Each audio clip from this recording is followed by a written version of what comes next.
Morning all of you. कैसे हैं सभी जने? स्वस्थ हैं? घर पे पढ़ाई चल रही है बरोबर आप सभी जनों के?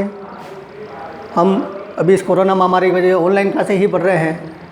हमने पहले भी बहुत सारी वीडियो में आपको अपने सब्जेक्ट के विषय में इनके बारे में जानकारी दी है। हम संस्कृत विषय में कारक प्रकरण पढ़ रहे थे। कारक प्रकरण में ही द्वितीय विभक्ति जो हमारी चल रही थी उसमें हमारा अगला सूत्र है अकथितम च। द्वितीय विभक्ति का ये थोड़ा कठिन सूत्र है जो एकाएक समझ में नहीं आता है। थोड़ा सा ध्यान देने की बात है। बहुत ही इजी है ये, इतना मतलब इसकी जो परिभाषाओं में जो इसकी भाषा है उसके हिसाब से ये समझ में नहीं आता। आज हम इसका थोड़ा सरलीकरण करेंगे, थोड़ा पढ़ते हैं। आइए समझते हैं अकथितम च के बारे में। अकथितम च अर्थात जो नहीं कहा गया, जो नहीं कहा गया हो, यानी इसमें लिखा है कि अपादान आदि कारकों की जहाँ अविवक्षा हो यानी गौण हो, साइलेंट, ठीक है ना, वहाँ द्वितीय विभक्ति का प्रयोग होता है।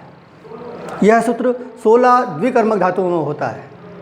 16 जिसमें 2 कर्म होते हों, ऐसी धातुओं को द्विकर्मक धातु कहा गया।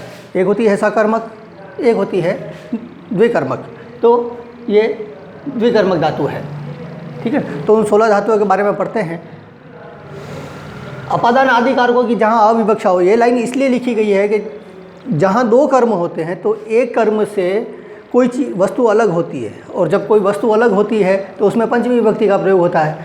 सिंपल सी बात है, हमने पहले भी पढ़ा था कारक प्रकरण, जब फर्स्ट में पढ़ा था तब।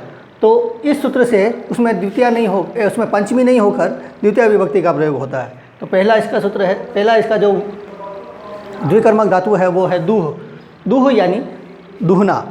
गोपाल गाय से दूध दूहता है, ये वाक्य आया। इसमें आपको 2 कर्म मिलेंगे, एक तो गोपाल मिलेगा, दूसरा गाय मिलेगी। 2 कर्म है। अच्छा, अब अगर इसको पहचानना हो कि इसमें 2 द्विकर्म है या नहीं है, तो हम ये वाक्य पढ़ने के बाद अपने आप से एक प्रश्न करेंगे कि क्या दूहता है? तो दूध दूहता है। किससे दूहता है?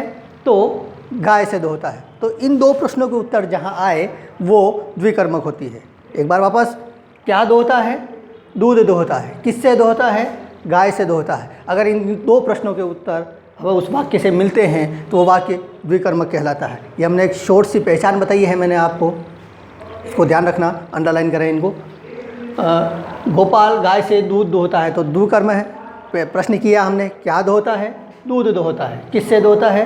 गाय से दोहता है। तो इन दोनों में हम द्वितीय विभक्ति का प्रयोग करेंगे। तो गोपालः गाम दोग्धी पयः, ठीक है। अगला हमारे धातु है वो है याच। याच यानी मांगना, याचना करना किसी से। तो सुरेश महेश से पुस्तक मांगता है। वापस प्रश्न करिए, क्या मांगता है? पुस्तक मांगता है। किससे मांगता है? महेश से मांगता है। क्लियर? क्वेश्चन करना है मन में। क्या मांगता है? पुस्तक मांगता है। किससे मांगता है? महेश से मांगता है। इसलिए हम महेश और पुस्तक दोनों में द्वितीय विभक्ति का प्रयोग करेंगे। तो सुरेशः महेशम पुस्तकम याचते। समझ में आया ना? चलिए अब हम आगे चलते हैं। तीसरा है पच। पच यानी पकाना। वह चावलों से भात पकाता है। वापस प्रश्न करिए, क्या पकाता है? भात पकाता है। किससे पकाता है? चावलों से पकाता है। अब चावल और भात में फ़र्क है।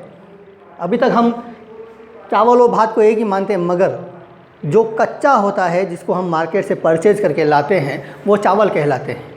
और जब उन्हीं चावलों को हम बना देते हैं या वो बन जाते हैं तो वो भात कहलाते हैं। यही फ़र्क है। अब चूँकि चावल बहुत सारे होते हैं इसलिए यहाँ मैंने द्वितीय विभक्ति बहुवचन का प्रयोग किया है, और भात जुड़कर एक हो जाता है इसलिए मैंने द्वितीय विभक्ति एकवचन का प्रयोग किया, ठीक है। तो वह चावलों से भात पकाता है। वापस प्रश्न करिए, क्या पकाता है? भात पकाता है। किससे पकाता है? चावलों से पकाता है। तो सह तंडुलान ओदनम पचती, ठीक है।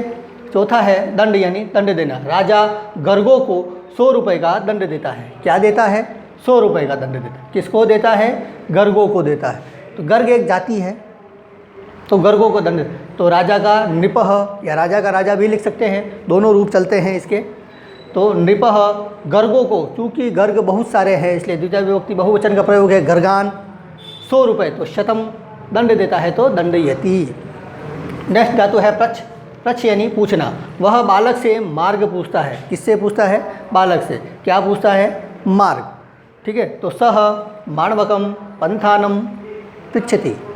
ठीक है, अगली हमारी धातु है वो है रुध। रुध यानी रोकना।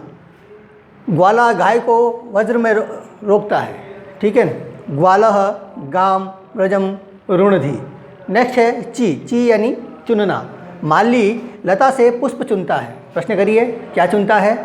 पुष्प। किससे चुनता है? लता से। ठीक है, तो माली को कहते हैं मालाकार, ऐसा व्यक्ति जो मालाओं को आकार देता हो। ठीक है ना, इसलिए माली को मालाकार कहा गया है। तो मालाकारः लताम पुष्पम चिनोति। फिर है जी। जी यानी जीतना। राजा शत्रु से राज्य जीतता है। क्या जीतता है? राज्य। किससे जीतता है? शत्रु से। तो नृपः शत्रुम राज्यम जयति। ठीक है, नेक्स्ट है ब्रू। और एक धातु और है इसके साथ, शास। दोनों का अर्थ होता है बोलना या कहना।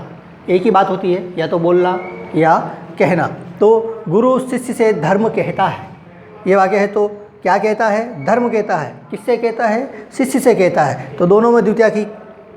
तो गुरुः शिष्यम धर्मम ब्रूते, ब्रू धातु से। और अगर सास धातु लगानी है तो शास्त्री, दोनों में से हम किसी का भी एक का प्रयोग कर सकते हैं। तो गुरुः शिष्यम धर्मम ब्रूते। ठीक, नेक्स्ट वीडियो है मथ। मथ यानी मथना। हम छाछ को भिगोते हैं, इसको हम मथना कहते हैं। तो वह सागर से अमृत को मथता है। क्या मथता है? अमृत। किससे मथता है? सागर से। तो सागर और अमृत दोनों में द्वितीय विभक्ति का प्रयोग करेंगे। तो सह सागरम सुधाम मथनाति। ठीक है, अगली हमारी जो धातु है वो है मुश। मुश यानी चुराना। चोर देवदत्त से धन चुराता है। वापस प्रश्न करिए, क्या चुराता है? धन चुराता है। किससे चुराता है? देवदत्त से चुराता है। तो चोरः देवदत्तम धनम मुचनाति। ठीक है, अगला है नी। नी यानी ले जाना। ठीक है, वह बकरी को गांव ले जाता है। क्या ले जाता है? बकरी। कहाँ, किससे ले जाता है? गांव से ले जाता है ना। तो हम दोनों में क्या करेंगे? द्वितीय विभक्ति का प्रयोग करेंगे। तो सह अजाम ग्रामम नयति। अगली है री। री यानी हरण करना। वह कंजूस से धन को हरता है। तो सह कृपणम धनम हरति। फिर अगली धातु है वह। वह यानी वहन करना। गधा गांव में भार ले जाता है। ठीक है ना, तो गधे को कहते हैं गर्दभ। तो गर्दभः ग्रामम भारम वहति। अगली जो धातु है और अंतिम हमारी आकृतितम सूत्र की वो है कृष। कृष यानी खींचना। कृष यानी खींचना, है ना। तो किसान खेत में भैंस को खींचता है। किसान को कहते हैं कृषकः। खेत को क्षेत्रम, भैंस को महिषी, तो महिषीम कर्षति। तो इस प्रकार से वो अकथितम सूत्र की ये 16 धातु हमारे यहाँ काम में आती है। ठीक है, अगला सूत्र है द्वितीय विभक्ति का, वो है अधिसिंह स्थासाम कर्म। अधिसिंह स्थासाम कर्म अर्थात अधि उपसर्ग पूर्वक। सिंह, सिंह यानी सोना, स्था यानी ठहरना या बैठना, आस, आस यानी बैठना। इन धातुओं के आधार की कर्म संज्ञा होती है। आधार यानी बेस। ठीक है ना, इन धातुओं के आधार की कर्म संज्ञा होती है। याद रखना, इन धातुओं के आगे अधि उपसर्ग लगाना पड़ेगा, इसलिए लिखा है कि अधि उपसर्ग पूर्वक सिंह, स्था और आस धातुओं के आधार की कर्म संज्ञा होती है। आइए उदाहरण देखते हैं। सुरेश सैया पर सोता है। तो सुरेशः, ठीक है ना, सय्याम अधिशेते। पहले वापस वाक्य को पढ़िए। सुरेश सैया पर सोता है। किस पे सोता है? क्या बेस है? सैया। तो हमने द्वितीय किस में करी? सैया में। तो सुरेशः सय्याम, सिंह जो धातु है हमारी उसके रूप चलते हैं शेते। ठीक है, उसके आगे हमने अधि उपसर्ग लगाया है, इसलिए हमने इसमें द्वितीय विभक्ति का प्रयोग किया है। दूसरा, अध्यापक कुर्सी पर बैठता है। किस पर बैठता है? आधार, कुर्सी पर। आधार क्या है? कुर्सी। तो हम कुर्सी में क्या करेंगे? द्वितीय विभक्ति का प्रयोग करेंगे। तो अध्यापक का अध्यापकः, कुर्सी, कुर्सी को कहते हैं आसींद, है ना। तो आसींदम अधितिष्ठति। देखिए हमने यहाँ भी अधि उपसर्ग आगे लगाया है। ठीक है, अगला उदाहरण है वह चटाई पर बैठता है। किस पर बैठता है? चटाई पर। आधार क्या है? चटाई, इसलिए सह, चटाई को कहते हैं कट। तो कटम अधि आस्ते, दोनों की संधि करी है अध्यास्ते, यण संधि है इसमें, है ना। अब इस सूत्र में हमने देखिए सभी में आगे अधि लगाया, हमारा नियम भी यही कहता है कि अधि उपसर्ग पूर्वक, अगर हम इसमें अधि नहीं लगाते हैं तो यहाँ पर द्वितीय विभक्ति नहीं होकर सीधी सप्तमी विभक्ति हो जाएगी, जो हम आगे सप्तमी विभक्ति में भी पढ़ेंगे आधारो अधिकरणम सूत्र से, ठीक है, कि आधार की अधिकरण संज्ञा होती है। अगर हम इसमें अधि उपसर्ग नहीं लगाते हैं तो यहाँ पर द्वितीय की बजाय क्या करना पड़ेगा, सप्तमी करना पड़ेगा। इस बात का विशेष ध्यान रखें, अंडरलाइन करें इस चीज़ को, अधि उपसर्ग लगाएंगे तो ही द्वितीय विभक्ति का प्रयोग होगा, अन्यथा यह सीधा सप्तमी विभक्ति में चला जाएगा। तो ये कुछ महत्वपूर्ण उदाहरण थे आपके द्वितीय विभक्ति के। इनके अलावा कुछ और शब्द भी हैं जिसमें भी द्वितीय विभक्ति का प्रयोग होता है। तो जैसे ऊपरी ऊपरी यानी ऊपर ऊपर, अध्यधि अंदर अंदर, अधो अधः नीचे नीचे, यावत यानी तक, अनु यानी पीछे, ये शब्द भी इन शब्दों के योग में भी द्वितीय विभक्ति का प्रयोग होता है। ये शब्द भी जहाँ जहाँ आते हैं वहाँ वहाँ हम द्वितीय विभक्ति का प्रयोग करते हैं। जैसे एक उदाहरण मैं बता दूँ आपको कि लोक के ऊपर ऊपर सूर्य है, जो हमारा लोक है, बाकी है लोक के ऊपर ऊपर सूर्य है। किसके ऊपर ऊपर, लोक के। द्वितीय विभक्ति किस में करेंगे, लोक में। तो क्या होगा कि लोकम ऊपरी ऊपरी सूर्यः अस्ति। समझ में आया ना। तो इस प्रकार से हम इनमें द्वितीय विभक्ति का प्रयोग करते हैं। हम अगले नेक्स्ट वीडियो में तृतीय विभक्ति, चतुर्थी विभक्ति के बारे में पढ़ेंगे। तब तक के लिए टेक केयर, धन्यवाद।